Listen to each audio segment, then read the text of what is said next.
سیرت النبی صلی اللہ علیہ وسلم کے پیدائش سے پہلے کے 3 معجزے۔ تاریخ کا سب سے بڑا معجزہ سنیے۔ ایک بچہ پیدا ہوتا ہے اور پورا شہر مردوں سے زندہ ہو جاتا ہے۔ قحط ختم، بارش شروع۔ کون تھا وہ بچہ؟ یہ تھی ماہ نبوت کی پہلی کرن صلی اللہ علیہ وسلم۔ معجزہ نمبر 1، قحط کا خاتمہ۔ جی ہاں دوستو، آپ صلی اللہ علیہ وسلم کی آمد سے پہلے مکہ سخت قحط میں تھا۔ نہ گھاس تھی، نہ پانی تھا۔ لیکن جیسے ہی آپ صلی اللہ علیہ وسلم کی ولادت کا وقت قریب آیا، اللہ کی رحمت جوش میں آ گئی۔ آسمان سے رحمت کی بارش برس پڑی۔ سوکھے درخت پھلوں سے لد گئے۔ زمین نے سبزہ اگل دیا، جیسے کائنات کہہ رہی ہو، اہلا و سہلا یا رسول اللہ صلی اللہ علیہ وسلم۔ معجزہ نمبر 2، پیدائش کی شان۔ اور اب سنیے سب سے حیران کن بات۔ عام بچے روتے ہوئے پیدا ہوتے ہیں، لیکن رحمت للعالمین صلی اللہ علیہ وسلم سجدے کی حالت میں پیدا ہوئے۔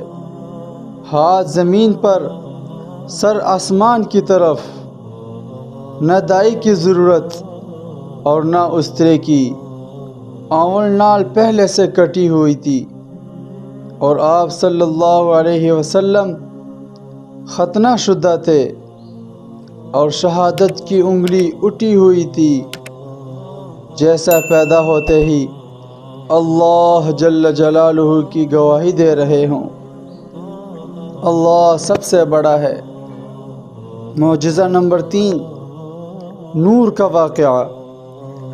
آپ صلی اللہ علیہ وسلم کی والدہ حضرت آمنہ رضی اللہ تعالی عنہا فرماتی ہیں، جب محمد صلی اللہ علیہ وسلم پیدا ہوئے تو میرے جسم سے ایسا نور نکلا کہ اس کی روشنی شام کے محلات تک چلی گئی۔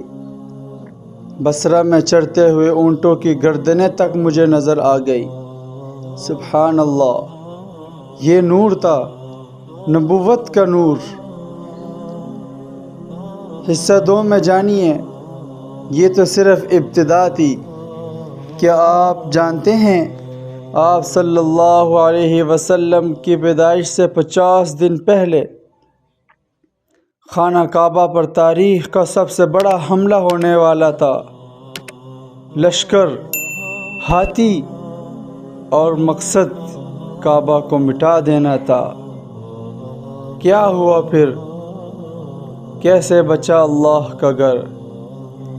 جانیے حصہ 2 میں۔ عام الفیل، جب ہاتھی نے سجدہ کر دیا۔ کمنٹ میں اللہ اکبر لکھیں۔ اگر حصہ 2 چاہیے تو آخرت کا ذخیرہ سبسکرائب کرنا نہ بھولنا۔